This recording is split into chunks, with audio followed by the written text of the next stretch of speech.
नमस्कार, स्वागत है आप सभी का। मैं हूं हिमांशु और आप देख रहे हैं हलचल इंडिया। बेबाक खबर तेज असर। आइए नजर डालते हैं आज की खबरों पर। बिजनौर के नहटौर में 4 माह पूर्व नगर पालिका परिषद के चुनाव में विजयी हुई अनस इकरार का पिछड़ी जाति का प्रमाण पत्र निरस्त हो गया। प्रमाण पत्र निरस्ती की सूचना मिलने पर नगर में विपक्षों में खुशी का माहौल है। वहीं चेयरपर्सन खेमे में सन्नाटा पसरा हुआ है। दरअसल 4 महीने पहले नहटौर नगर पालिका के चुनाव हुए थे। नगर पालिका सीट पिछड़े वर्ग के लिए आरक्षित की गई थी, जिस पर अनस इकरार ने चुनाव लड़कर विजयी हासिल की थी। चुनाव के बाद बीजेपी के प्रत्याशी महावीर सैनी, इजहार अहमद व अन्य ने अनस इकरार के पिछड़ी जाति के प्रमाण पत्र जो लाडो सराय महरौली दिल्ली से बनाया गया था, उसको चैलेंज कर जिलाधिकारी साकेत को प्रार्थना पत्र देकर निरस्त करने की मांग की थी, जिस पर जिलाधिकारी ने मामला उप जिलाधिकारी राधे श्याम मीना साकेत दिल्ली को सौंप दिया था, जिस पर लगातार जांच जारी थी। वहीं उप जिलाधिकारी ने मामले का निस्तारण कर अनस इकरार का जाति प्रमाण पत्र निरस्त कर दिया और निरस्तीकरण की कॉपी जिलाधिकारी साकेत, तहसीलदार SHO थाना साकेत और प्रतिवादी को सौंप दी। यह सूचना मिलते ही विपक्षों में खुशी का माहौल हो गया, तो कहीं न कहीं गम भी देखने को मिला। इस अवसर पर विपक्षी पार्टी के राजा अंसारी आसिफ कुरैशी ने प्रेस कॉन्फ्रेंस कर बताया कि असत्य पर सत्य की जीत हुई है। उन्होंने कहा कि वह गलत कार्य करने वालों के कार्य पर चुप नहीं बैठेंगे। उसी को देखते हुए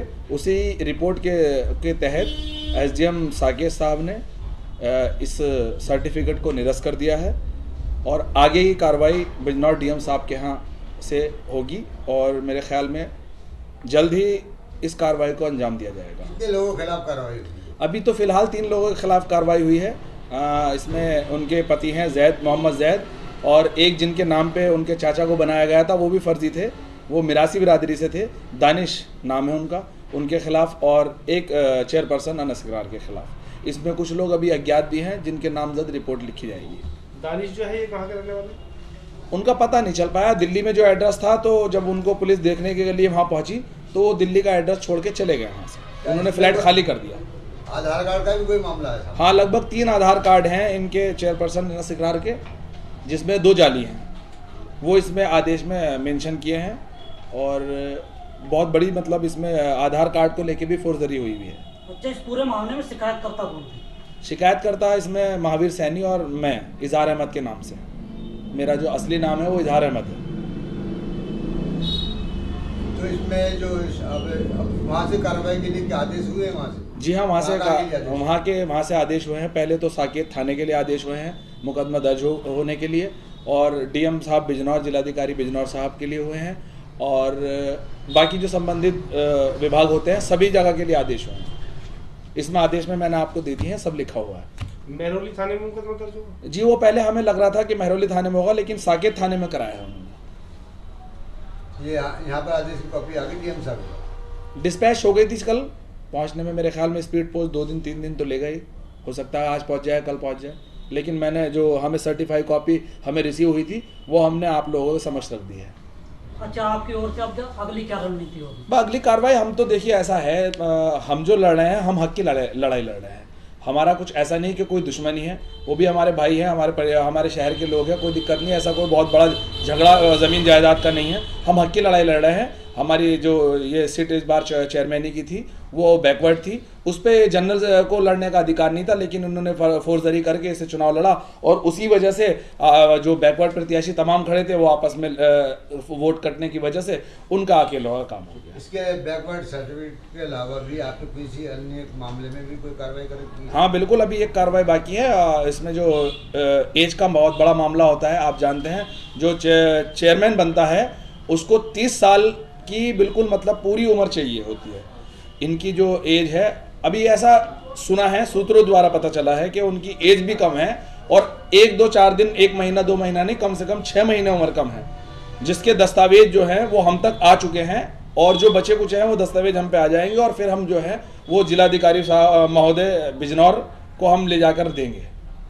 उन्होंने जो कार्रवाई वहाँ से दिल्ली से DM बिजनौर को प्रेषित किया, उसमें क्या आदेश है? उसमें आदेश में तो साफ क्लियर लिखा है कि ये जो नजीबाबाद की रिपोर्ट गई है उसके आधार पर वो सामान्य जाति में आते हैं वो, और दूसरा ये कि इन्होंने जो आधार कार्ड में फोर्जरी की है वो उसमें मेंशन है।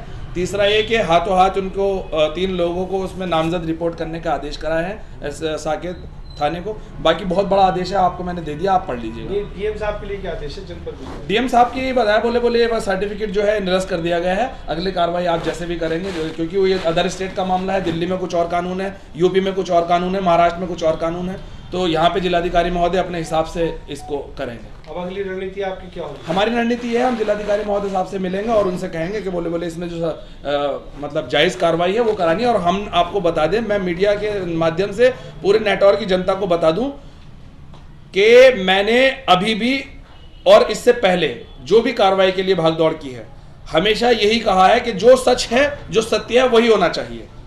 क्योंकि मैं आपको बता दूं, जब मैं पिछली मर्तबा चुनाव जीता था, मैं 7 महीने नेटौर से बाहर रहा था, पूरे 7 महीने जेल काट के बाहर नेटौर आया था।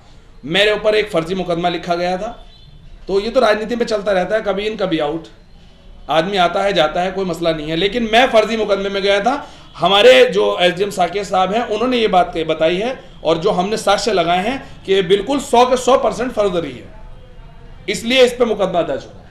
आपने इस संबंध में कोई चुनाव आयोग को भी शिकायत की? जी, अब हम अभी मैं आपको बता दूं, मैं अभी सुबह ही पहुंचा हूं और ये जो है हमारे पास जो है अभी सर्टिफाई कॉपी है, लेकिन हमारे पास जो डिस्पैच करने की कॉपियां आएंगी वो कल तक हमारे पास आएंगी। वो कॉपियां लेकर हम निर्वाचन आयोग भी जाएंगे, लखनऊ भी जाएंगे आयोग में, और जिलाधिकारी महोदय साहब से भी मिलेंगे।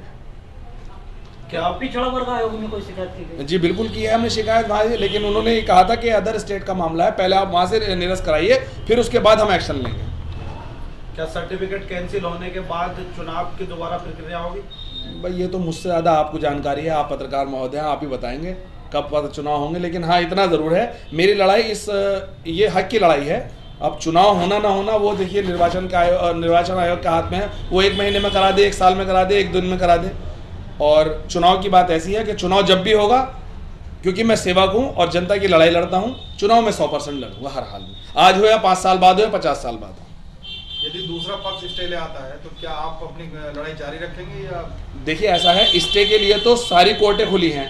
मेरा मानना तो यह है कि उन्हें स्टे ले जाने की ज़रूरत ही नहीं थी। उन्हें तो अपने कागजात या उनके पास कुछ अगर रिलीफ का कुछ भी कागज़ था तो वो ले जाके उन्हें एसडीएम साहब को देना चाहिए था। ये कोर्ट में जाने की ज़रूरत ही क्या है इतनी दूर? अब बताइए, निरस्त हो गया, तमाम फजीहत हो गई, तमाम मसले हो गए, इसमें मुकदमा लिखा जाएगा। वो भी लेडीज़ हैं बेचारी, उनके ऊपर मुकदमा लिखा जाएगा, इनका खुद का भी नाम मुकदमे में आएगा, इनके एक चाचा का मुकदमे में आएगा, ख़ानदान के मुझे लगता है और 2-4 लोगों के नाम आएंगे इसमें। तो मेरा मकसद ये है कि वहाँ इतनी दूर जाने की जरूरत क्या थी? आप तो स्टे से पहले कागज़ लगा देते।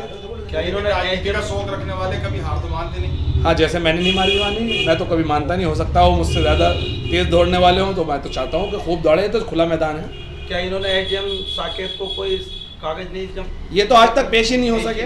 उनके ऑफिस के बाहर जाते हैं और बैठ के आ जाते हैं वहाँ पे, आज तक एसडीएम साहब के समक्ष नहीं हुए। आखिरी वाली डेट में इनके 2 वकील गए थे और एक यहाँ पे रफ़ीक पलटू हैं, उनकी वाइफ भी अभी जेल गई हैं, एक मोबिन थे वो गए हैं, वो गए थे, उन्होंने वहाँ पे अपना अटेंडेंस दी कि हम आए हैं, हमें पता नहीं था। एसडीएम साहब बोले मैं अभी कैमरे की रिकॉर्डिंग निकाल के दिखा देता हूँ। वक्त हो चला है आपसे विदा लेने का। कल फिर होंगे हाजिर कुछ नई और ताज़ा खबरों के साथ। तब तक के लिए दीजिए हमें इजाज़त। नमस्कार। देखते रहिए हलचल इंडिया, बेबाक खबर तेज असर।